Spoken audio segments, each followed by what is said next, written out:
call Lavvu on the farm. How the devil are you? Hey! My name's Paul. Some of you know me as a green light outdoors. Some of you might know me as a green yeti. I don't know how that started, but I'm running with it. Last year, I was on stage here and I talked about my journey through mental health. I talked about how a really stressful job combined with relationship problems and my mum becoming terminally ill caused me to have a bit more and my head was on my backside. I'm not gonna lie. The most important thing that I've learned is not to hold anything back, to talk to people.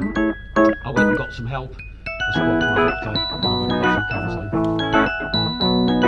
And a friend of mine persuaded me to go to wild camp. I haven't been wild camping in years. It's something I used to do from a young age with my dad. I went on that wild camp and that absolutely changed my life. From then on, I was wild camping every weekend and I was occupying my time constructively. I was watching YouTube one day, I was watching English woodsmen and how I won my life, and I thought, do you know what? They're just normal lads like me. If they can do it, I can do it.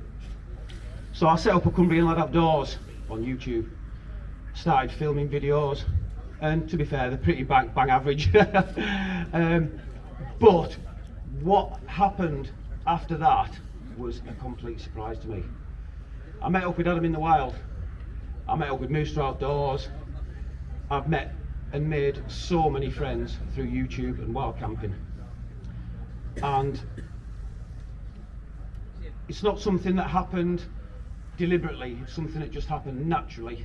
And like I say, it's completely changed my life. I'm out camping every weekend, whether I'm on my own, whether I'm with a group of friends like Adam and Camping Dan and Mooster, Shane's Outdoors Adventures, you know, and I'm occupying my time constructively rather than staying at home and just wallowing in self-pity like I used to do. So, a year later we're back at Lavvu on the farm. A big thank you to Steve and Sarah for all the hard work they put in, bringing us this amazing event. So what's happened in the last 12 months? Well, to be fair, it's not been a great year, to say the least. I've lost 2 of my cats. Those of you that know me, I don't have any kids, and my cats are my babies. And that was devastating. My brother had a brain hemorrhage, and it was touch and go for a while, which was really hard to deal with. I had a cancer scare myself, which rocked my world. I'm not joking you. It was really scary for a time there. And ultimately, in November last year, I lost my mum. Which was difficult, man. It was difficult. And to be honest, it was a blessing. The fight that she put up with cancer, I tell you what, if I've got half the fight that my mum had in her battling cancer, I'll do all right. But it's not been all sad. It's not been all sad. My new job, my new job's amazing, man. I get to build stuff and blow the shit out of it. It's brilliant. It's brilliant. I've got a promotion at work, and like I say, I'm out camping just about every weekend with awesome friends. Before my mum passed, we'd already planned doing the Cumbria Way. Now, when my mum was ill, she had to have a lot of emergency care in the last few weeks of her life. And believe it or not, it was the air ambulance that turned up every time. Now, hang on, you're thinking, come on, Paul, it's a helicopter, mate. No, it's far more than that. They've actually got cars, and it was the air ambulance car that turned out every time and basically gave my mum a few more weeks. So we decided to raise money for the air ambulance when we did the Cumbria Way. And in the end, we raised over £1,220 for the air ambulance, which blew my mind. I set a total of 500 quid thinking, if we get halfway there, we'll be, you know. So on the 14th of March, myself, Adam in the Wild and Camping Dan made our way to Ulverston. Myself and Adam hadn't done a multi-day hike before, Camping Dan had attempted a few, but not managed to complete any. So we got a B&B in Ulverston. We went out, got some food, had a few beers. We got chased round by a drunken Scotsman, didn't we, Adam? We did. It was mental, that, mate. We actually hid up an alley from him, trying to get away from him. So yeah, on the 15th of March, we woke up in the B&B in Ulverston. 5 minutes walk up the road, we're at the official start of the Cumbria Way. This is real, man. We're actually doing this. Rucksacks on our back. And within a couple of minutes, we walked up a lovely river, over a stile, where we discussed who was going to be the first to fall on the backside. Which was, of course, going to be me. But in the end, I was the only person that didn't cow power. I think Adam was the worst, weren't you, mate? Yeah. It was a lovely frosty morning. The sky was clear as you like. We walked across fields, over hills, down dales. We turned round, we had a lovely view of the lighthouse with the sun rising. It's fantastic. We're doing it for real, our first multi-day hike. Still difficult to believe we actually did it. But we just continued walking. We found a lovely spot to have a cup of tea and a bite to eat, sat on a couple of stumps, and we were just talking to each other all the way. And the whole journey, there was not one crossword said. We got on like a house on fire all the way. We kept thinking Coniston was just round the corner, didn't we, mate? Yeah, Coniston's coming up soon. No. We kept walking, we found the town. Coniston's coming up. No. We did eventually get to Coniston. We're walking around Coniston. Beautiful clear skies, and the lake just looked beautiful. We got to Coniston. On the way we were talking about having something to eat, and I persuaded Adam in the Wild to have his first Cumberland sausage. He didn't even realise it come from Cumbria, did you, mate? Yeah. So we had a bite to eat it in Coniston. When we come out the pub, it started to rain. We thought, I'll be fine, it's going to stop. No, no, it didn't. So we continued on out of Coniston, round Tarn House, which is a beautiful place. If you guys haven't been there, I highly recommend you visit Tarn House. We walked past Tarn House and we were looking for somewhere to camp. It was getting late in the day, we were all wet, soaked in fact. So we found a farmer's field. It was actually on his driveway, on the grass beside his driveway. We actually pitched up on the first night. Luckily enough, we didn't get any bother. The rain didn't stop all night. We thought, next day, it'll be fine. How wrong we were. We woke up the next morning, we set off early doors. It was about 7:30, 8 o'clock in the morning. And it was wet. It was raining hard and the wind had started to pick up. We set off walking and we sharply realised that the weather was not going to be on our side for day 2. And day 2 was the day from hell. And that is no joke. We kept wandering, the rain was coming down, the wind started to pick up, and we sharply approached the Langdales. We come through Chapel Stile and we had to take refuge in a stone bush shelter. At this point we were all absolutely soaked to our boxer shorts. Apart from Camping Dan, because he wasn't wearing any, he went commando that day. After Chapel Stile we walked through Great Langdale and up the valley towards Stake Pass. We quickly realised, looking up towards Stickle Tarn, that it was going to be far worse than we thought. The river coming down from Stickle Tarn was just a torrent. I think that was the point Adam in the Wild took the photo for his first video, and it was the day from hell, wasn't it, mate? Sure was. The day from hell. Approaching the bottom of Stickle Tarn, we realised just how serious it was.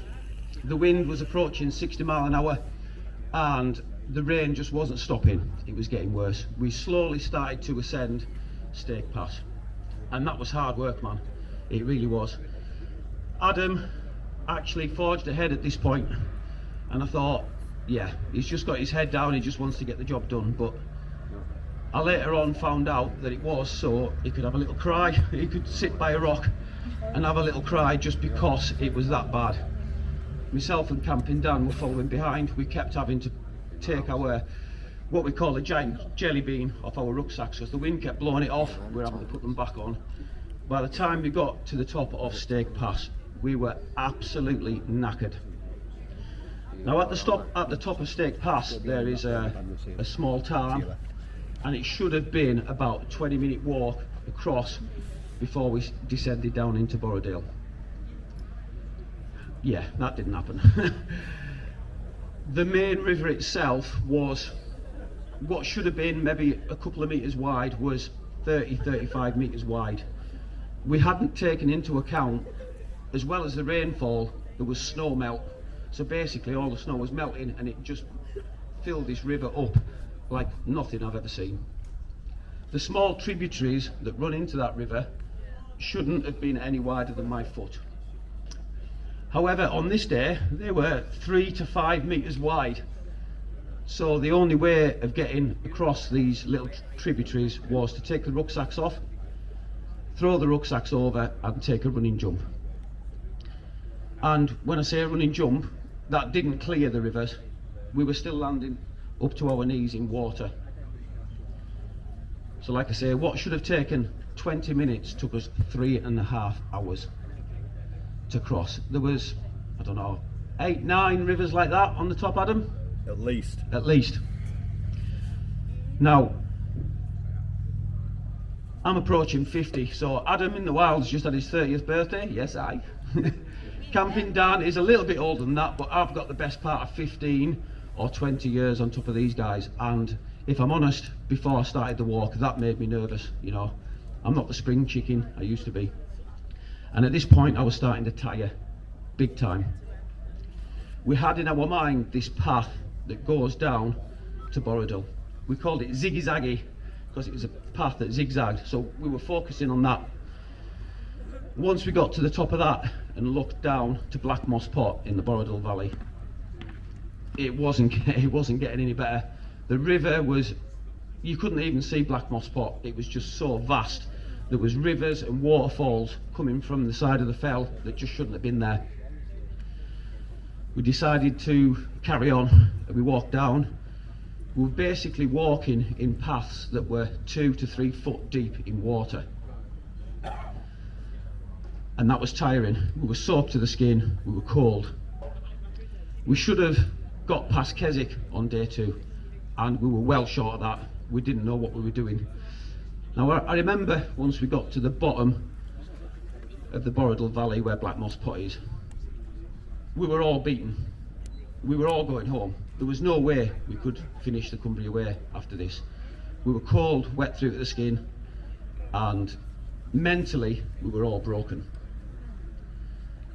Camping Dan was like, we'll be all right when we get to the pub. You want to get to the pub, Paul? We'll go and get some food, we'll have a pint, it'll be fine. I'm like, all right then. And then Dan remembered the Borrowdale Youth Hostel. Now if you guys haven't been to the Borrowdale Youth Hostel, what a place that is. It cost us £33 for the 3 of us a night. Home cooked food, they've got a bar. We decided to spend the night there. When I got there, I was cold. Now myself and Adam were sat last night running through the speeches, and what Adam told me actually surprised me because I don't remember this. I remember getting in the youth hostel, paying, going to the room, getting changed and going for a shower. However, that wasn't what happened. Apparently Adam had to take me to the dry room and take my clothes off because I couldn't move, could I? No, mate. Now, like I say, I don't mind this at all. It's not what I remember. Apparently he stripped me down to my boxer shorts. We were sat in the drying room, and I was blue. So I dare say we were a good 20 minutes, half an hour from hypothermia proper. And speaking to Adam last night, that really surprised me, that shocked me, because like I say, I don't remember that at all. So that kind of brings it home just how real that situation was. The plan quickly changed. Being in the Borrowdale Youth Hostel, our confidence came up, and we actually started to believe that we could continue and finish the Cumbria way. We woke up the next day and we went straight to the dry room. Sleeping bag, dry. Tent, dry. Boxer shorts, dry. Boots, not dry. The boots, they'd spent the whole night on top of a radiator in the dry room, and we tipped them up and there was still water coming out of them, which tells the story just how wet it was. At this point we were like, what are we going to do? We can't go on with wet boots, we just can't. And it was actually Kat from Adam and Kat Bushcraft who suggested a rest day. Now why didn't I think of that? Why didn't Adam think of that? I don't know. Our heads were up our backsides, but we decided to take that advice. We took a rest day. We sat and chilled in the Borodale Youth Hostel. We had a few too many beers, which is not like us, is it, mate? No. We had some good food. The staff were amazing, the food was amazing. We talked to loads of cool people, one of which was a Duke of Edinburgh's Gold Award leader who'd come to the Lake District to finish, was it 3 or 4 Wainwrights he had to do, Adam? I think he had 4 left, didn't he? 4 left to do, and he managed 1 because of the conditions. And he actually told me he'd only seen conditions like that in the Lake District once before. So that tells you just how bad it was. The next day, after a good night's sleep and some good food, we got up. Everything's dry, we pack our rucksacks and we head off. Quickly, we'd approach a dune of water on our way to Keswick. Upon reaching the lake, it was one of the most beautiful sights. Myself, camping Dan and Adam in the wild have ever seen in our life. The lake was like a mill pond. There was mist just floating across the lake and the sun was up in the sky, and it absolutely blew our mind. Although the path was still flooded, we were walking through again about a foot and a half of water. We walk around the lake and we were again talking all the way. We were talking about how we sat in the Borodale Youth Hostel when we watched our first videos, because it tells a story just how far all of us have come. We watched our first videos in the youth hostel.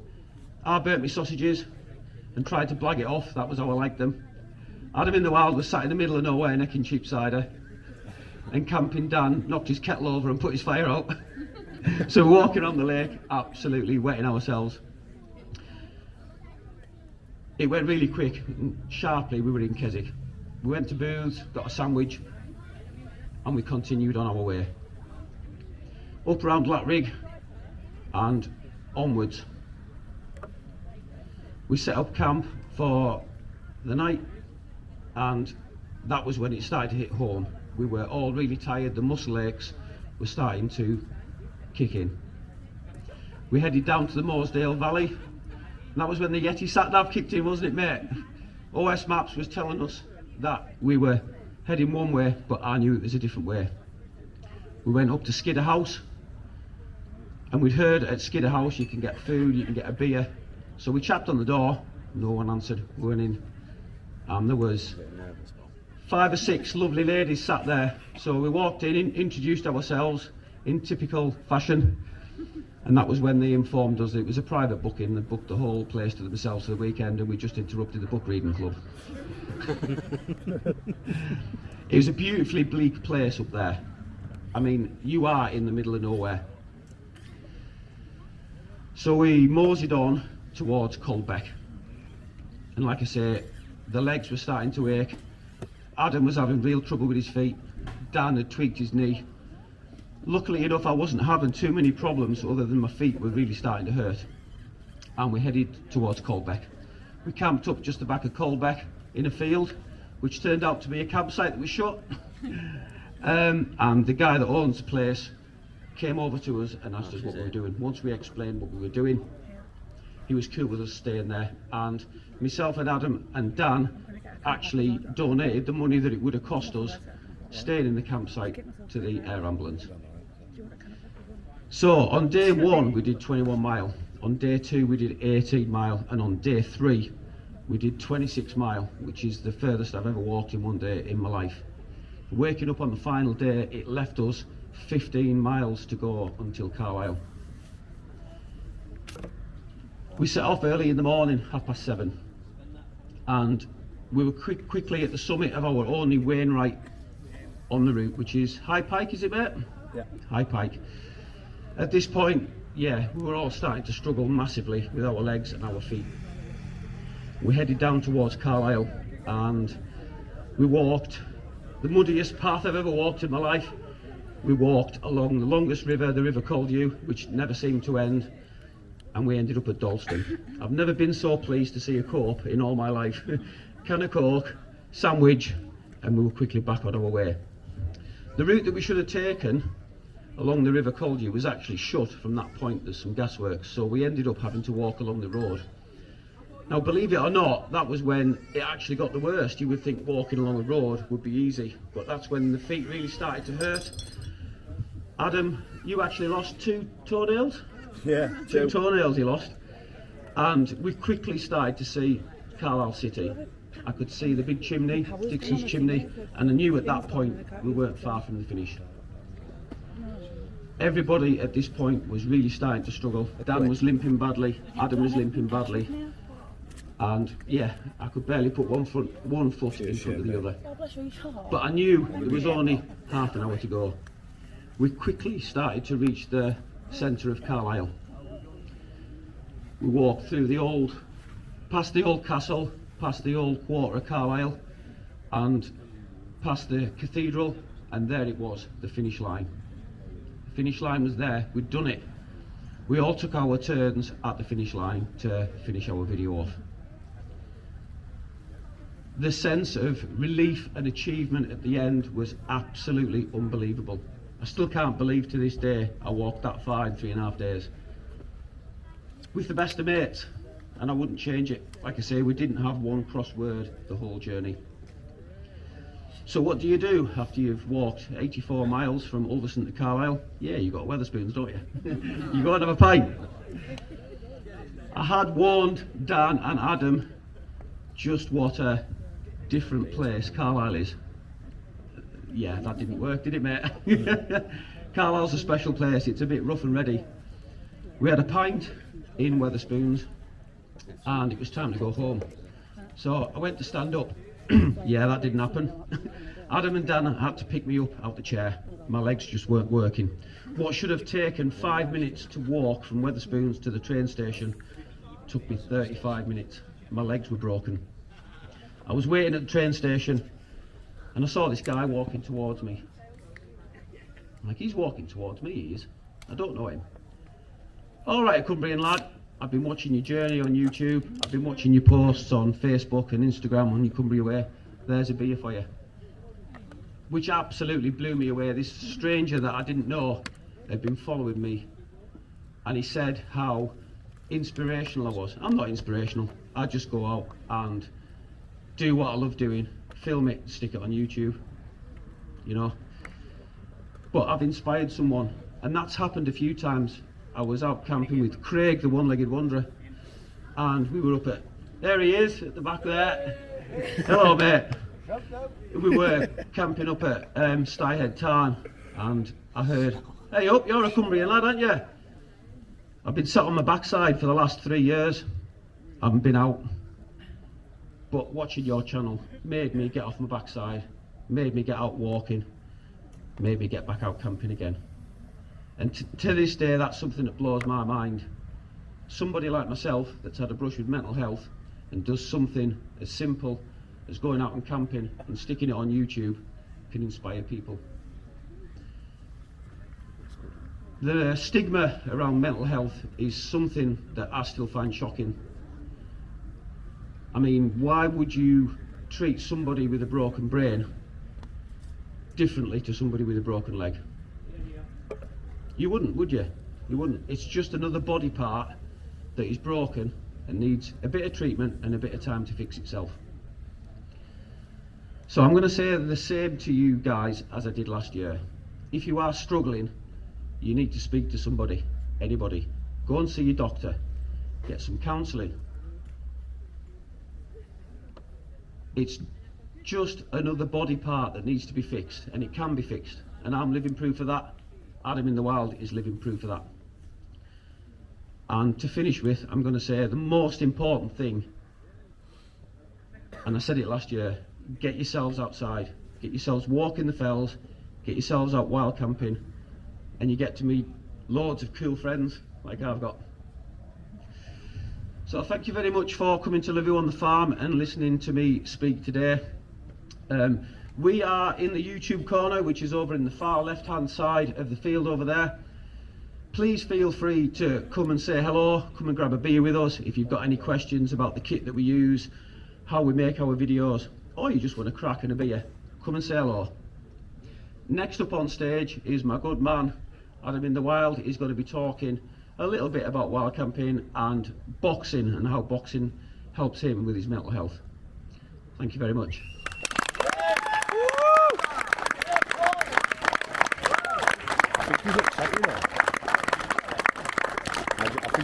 To the stage, Adam in the Wild.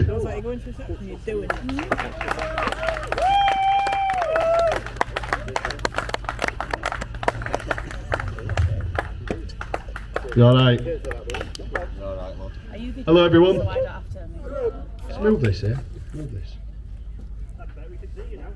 Cheers, mate. Firstly, welcome to Lavvu on the Farm 2023! Yes, sir, Mr. Pussycat! Right, I'm not on my phone. I've done bullet points on notes. Proof. Boxing. So, if I refer back to this, it's just because I'm looking at my bullet points. So, it's good to be back. Like Paul, who's just spoke, before I get into anything, can I just say how amazing Paul spoke on stage regards to the Cumbria Way, his life, mental health recap. I just say how amazing Paul was, please, and a round of applause for Cumbria lad. Brilliant, mate, well done. So last year I was here, and I talked a lot about my life, my journey with mental health, my YouTube channel, my overall journey, I suppose. And I spoke a lot about my dad and what happened, my story, and how my journey with mental health started. I appreciate not everyone was here last year and listened to that. So a very quick recap. On the 9th of August 2014, I unfortunately lost my old man. He passed away while working. He had an accident on the roof. And from there, my life sort of turned upside down, and yeah, my battle with mental health started, and I talked a lot about that, what it meant to me, how wild camping helped me, and then my YouTube channel. And when I refer to my YouTube channel, I'm not referring to views and likes and subscribers and all that stats stuff.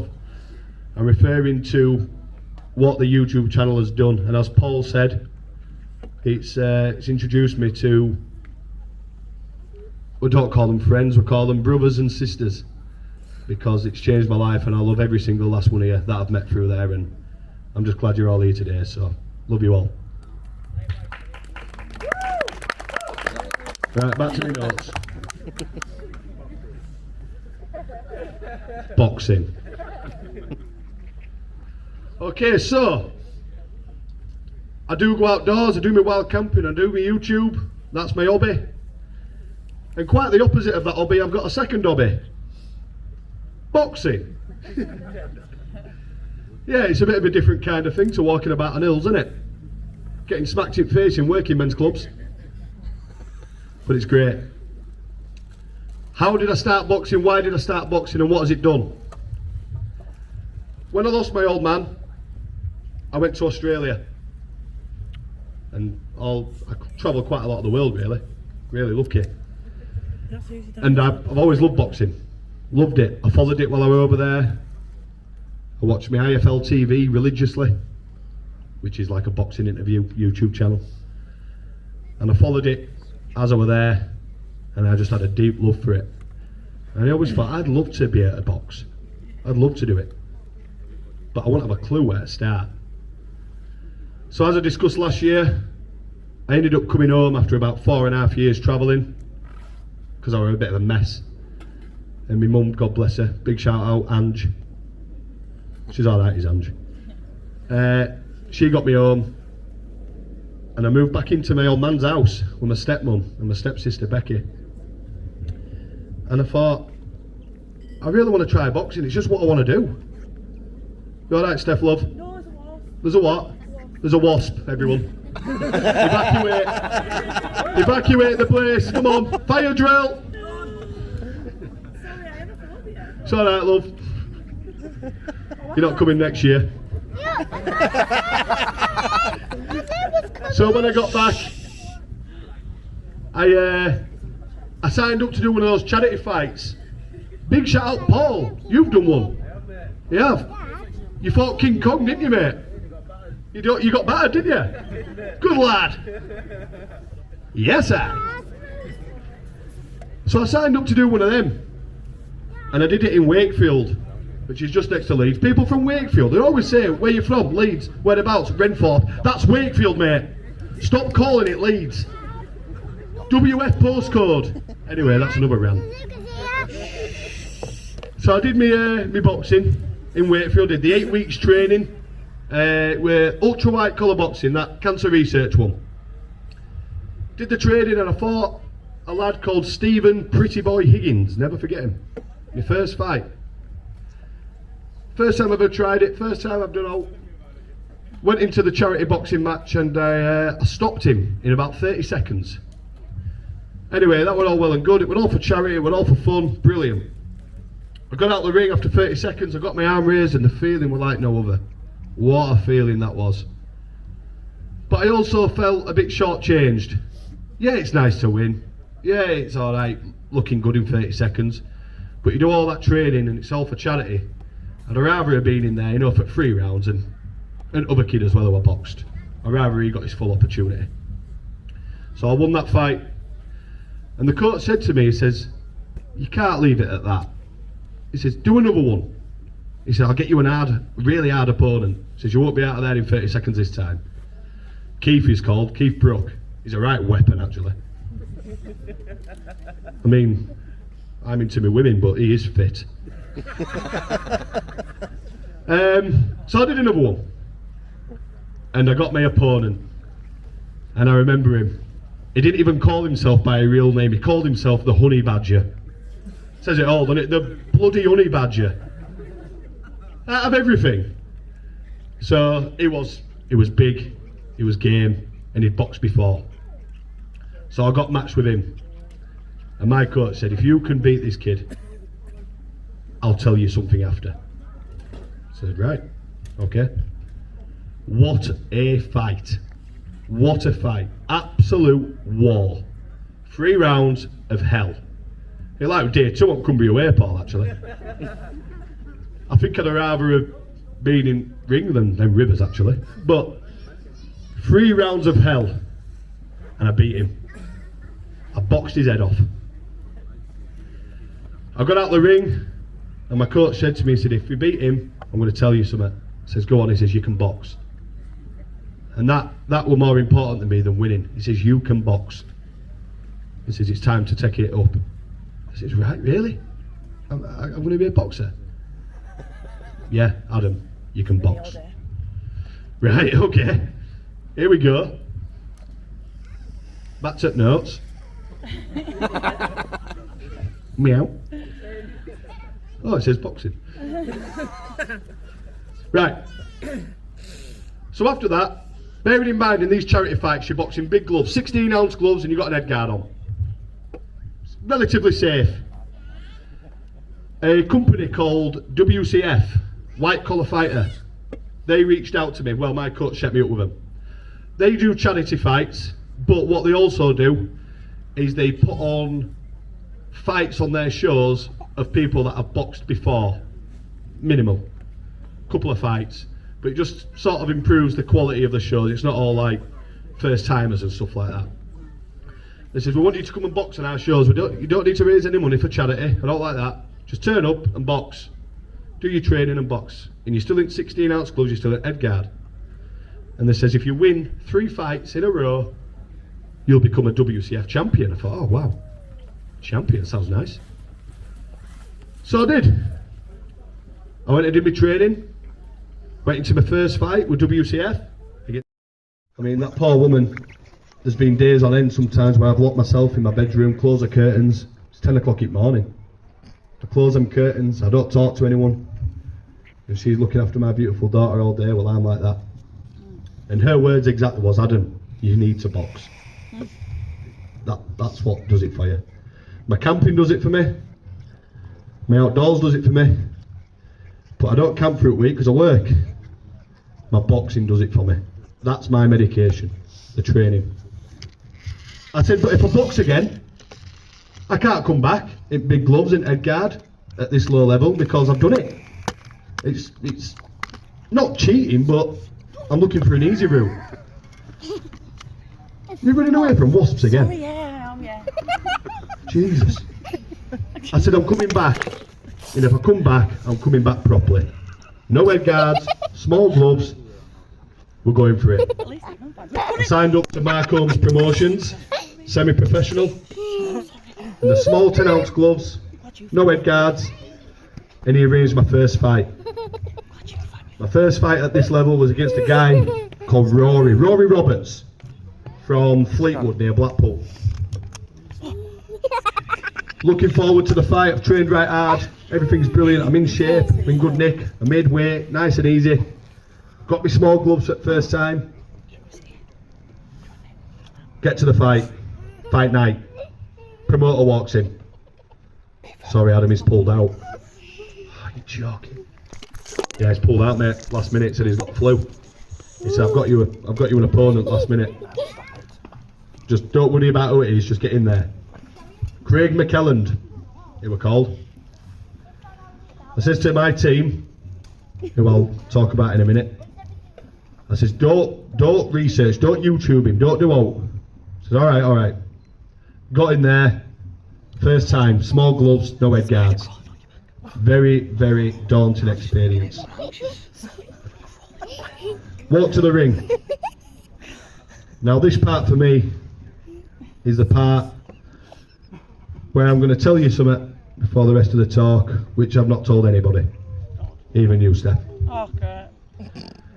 I've not told anybody one of the reasons why I box.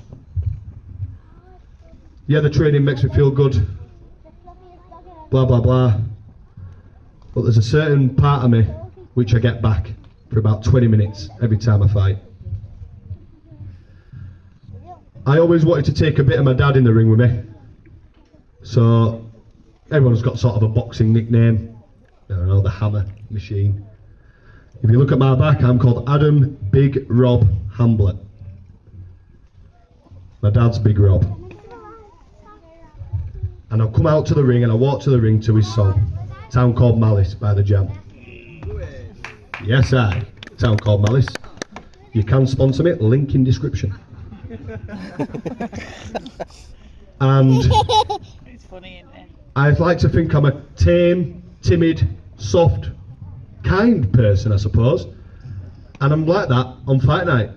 I don't get in the zone a couple of hours before and turn into an animal. Right up to walk into that ring, I'm still just me. Calm, polite, collective. In fact, someone spilled the drink on my boxing boots while I was waiting. I said, oh, sorry. She spilled it. Gutted. £4 a pint in that club. How much is it here, by the way? Disgusting. Joking. Big shout out, Steve. When I walked to that ring, for you guys, most of you know the song Town Called Malice. When the part starts, when that starts, and this is me, this might not make sense to anyone, because like I say, it's the first time I'm telling anyone, but it happens, and it's true. I hear a voice, as soon as that song starts, and it says, time to fight, Ad. Just like that, time to fight, Ad. And I can smell his smoky breath. Fucking roll-ups, man. I can smell his smoky breath. He says, time to fight, Ad. And he's there. He's right there, by me. And I know he is. I just know. It always is. And he walks to the ring with me, and I'm walking to the ring, and I'm in the zone now. I've heard that voice, I've smelt that breath. I walk to the ring, I get in the ring, and he's in my corner. I can't see him, I'm not saying I'm a ghost whisperer or all like that, but I know he's there, I can hear him, I can feel him. I get my dad back. Oh, you okay? Come on, you got this.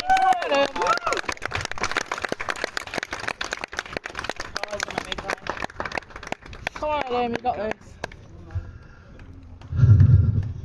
Come on. I get my dad back.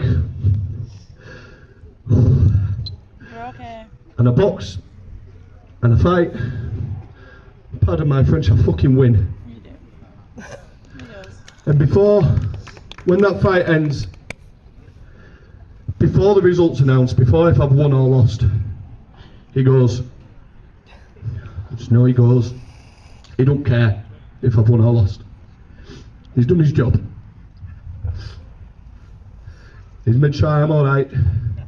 He's got me through rounds. I'm safe. And he goes.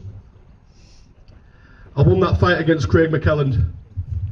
I beat him on points, unanimous decision.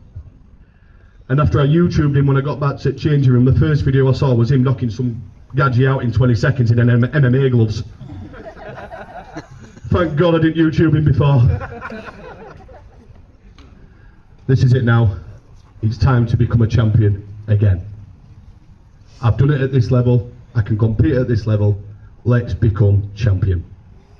My next fight on the Golden Team promotion show under P, Poirier. If you for some reason see this video, P, he's been through a lot lately, and I love you, mate, and really proud where you've come from. He got me an opponent called Lenny Lake, another Blackpool lad. They're all here, aren't they? Come along with his stick of rock. Got there, got to the venue. Yet again, what happened? That's not Lenny Lake. Well, who is it? He says, I've seen him before. He's good. I says, well, it's too late again now, isn't it? He had Lewis on his shorts. I still don't know his name. Lewis Summit. Apparently, with Lenny Lake. So the guy said to me, he's good, he's crafty, he's difficult, he's hard as nails. He said, just go in there and box. You're going to have to give everything. Under my coach, Mark McNamara, Kobe McNamara's dad. Kobe is an up-and-coming professional, doing really well. Mark had changed my style as fighting. I'm forward, I'm up front foot, I'm throwing nice combos. I says, right, this is it now, Mara. We go in, we put everything in this, don't we? Says we do. Right, in we go. Steph Wood in audience, bless her. Got in the ring, ding, ding, ding, round one. And all that matters is we're boxing. You get out the ring, you get out, you go home safe to your family. That's all that matters. I really hurt him in first round. I knocked him out, but badly. He had to be put in the recovery position. He was foaming at the mouth. It was in a bad way, wasn't it, Steph? He was. I had to tell the crowd to stop cheering and calm down. And I just got on one knee and I just made sure it was alright. Thankfully, he was. And I just want to say big respect to you, mate. Getting in that ring is hard, mate. And having that happen to you, I don't wish it on anyone. It's a sport and it's not a nice one when it comes to stuff like that. But he's safe, he's happy, he's healthy. And you know what? Big shout out to my opponent. He's gone on and he's come back and he's won his next fight. Well done, mate. After that, my promoter contacted me. He says, you wanted a title fight? I said, I did. He said, it's time to become Yorkshire champion, Adam. I says, yeah? He says, yeah, mate. He says, right, who have you got? He says, Jordan Wood. Oh, great, Jordan Wood. In that I watched him prize fight a semi-final a couple of weeks ago when he were knocking everyone out. Right, all right then. Trained my heart out for this fight. Jordan Wood, big, he's long. He done well in prize fighter competitions, had a good winning record. He boxed my mate actually, Pembo. Cracking fight he was. But I got him to fight for Yorkshire title. I trained my heart out. Me and Mara and the rest of my team, Joe. God bless them. We trained our hearts out, we gave it everything, and we went into this Yorkshire title fight. An unknown territory. When it's a title fight, it's not 3 rounds like I normally do, it's 5. 5 twos. 10-ounce gloves, no head guards, semi-professional boxing rules. Oh, you're better than me. We did the training, I was in good nick. Really, really good nick. Probably the best shape I've been in. Jordan turned up, looking how he does. Big, long, and he looked bloody hard. I don't like to mess with him in a nightclub. The fight started. Biggest night of my life. The second most important day of my life behind my daughter being born. Biggest night of my life, Yorkshire title fight. Steph were banging on ring. Giving it large, weren't you? Geordie Bear was shouting 1, 2, 1, 2. What, are you cheering me on autistic Mike? Go on, a 1, 2. Yes, sir. I nearly knocked him out in the first round. Nearly gave him it. He came back in the second and he beat me bad. I went back. My jaw, to put it nicely, broken. Not in a good way. Struggling to breathe with my jaw and whatnot. And everything come out of this. 3rd round. 4th round. Back to the corner. You need to win this round, Adam. You need to win this round to win. If you win this round, you become Yorkshire champion. Right. Let's have it. Out I went. I boxed my heart out. I'm not off again. And I became Yorkshire champion.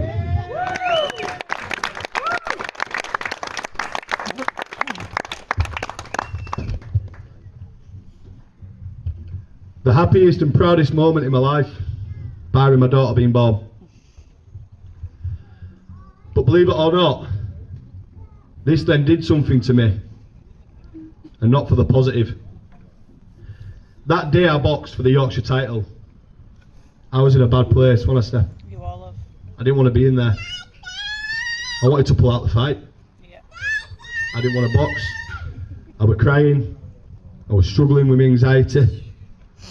I was having bad flashbacks, bad dreams. I weren't right. Probably shouldn't have boxed. And Steph sent me a text message. She says, promise me now you don't fight again. What this has done to you today, just never fight again, Adam. I said, I promise. I says, win, lose or draw, let me just get in there tonight. Let me give it everything. And then I'll stop. Don't know what happened that day. I just don't know what happened that morning. But the fact I went in there, in that state, in that mind frame, and still beat a guy like that. Still kicked ass. For the first time, I thought, you know what? Should be proud of me, son, here. Yeah. Should be bloody proud of me, son. The following weeks were hell, weren't they, love? The war. Absolute hell. Back into me all. Boxing's gone. Routine's gone. Training's gone. Mental health down pan. I would a mess again. Again. How many years of this? Going round and round and round and round. Retired. In denial. We watched the Tyson Fury documentary. Yeah. Home with the Furies. I'm a massive Tyson Fury fan. I love him. Off his rocker, that lad, isn't he? Just like you. He's crackers, yeah, he's a bit like me actually. Although I'm a top boozer, he's not. Yeah. And very similar, in a way.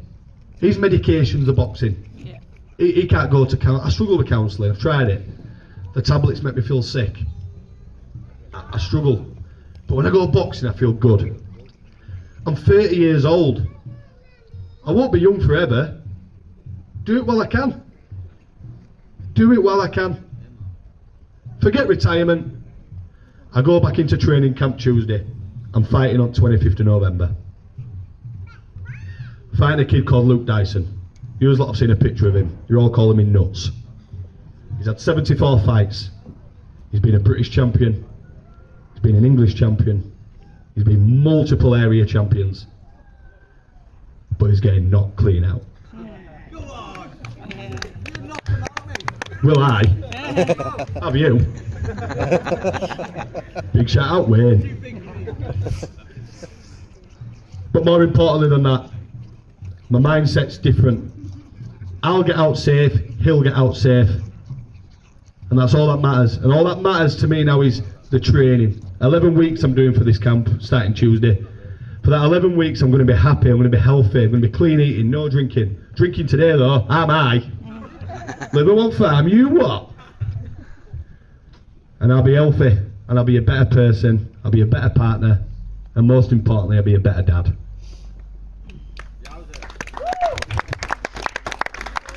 That's it, notes. Boxing. Self, isn't it? That's what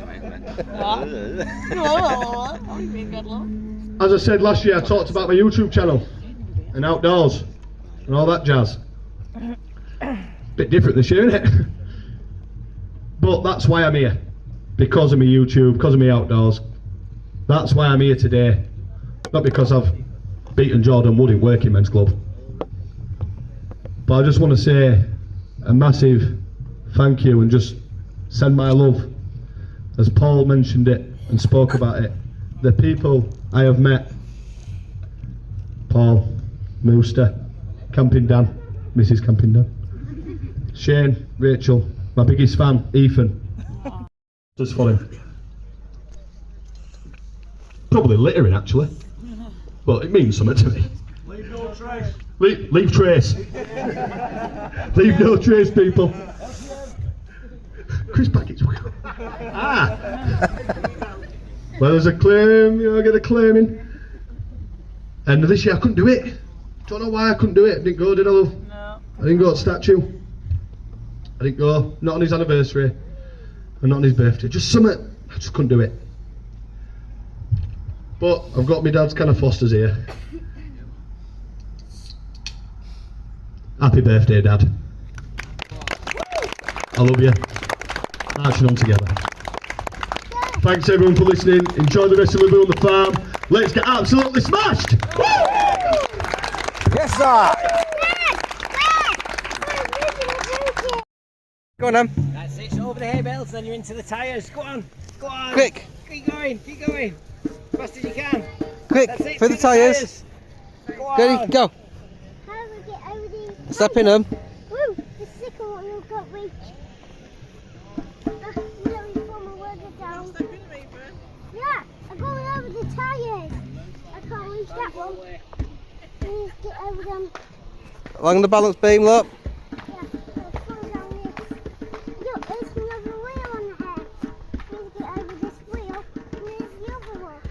Oh look, here's the last tyre. Let go behind them. Go on, then. Yeah, last tyre. Yeah, right, turn around. That's it. Come this way. No, yeah, because it's the other one. Yeah, go on, then.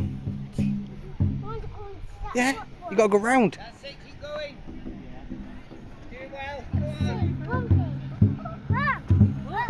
And then fall Got back. it. Way! Quick. Ow. Ready, go. Oh, it's the seesaw Right, now. let's stand on that one, look. Right, stand on there, look. Ready, That's go. Oh, one. ready. No, keep going.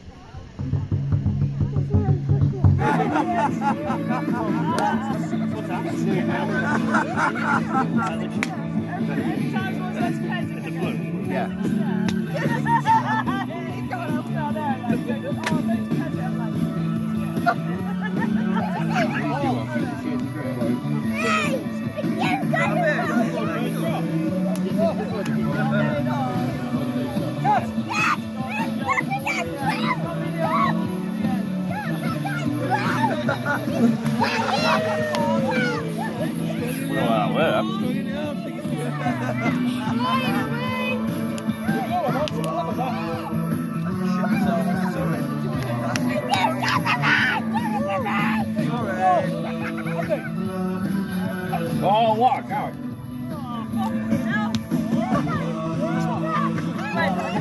Big step.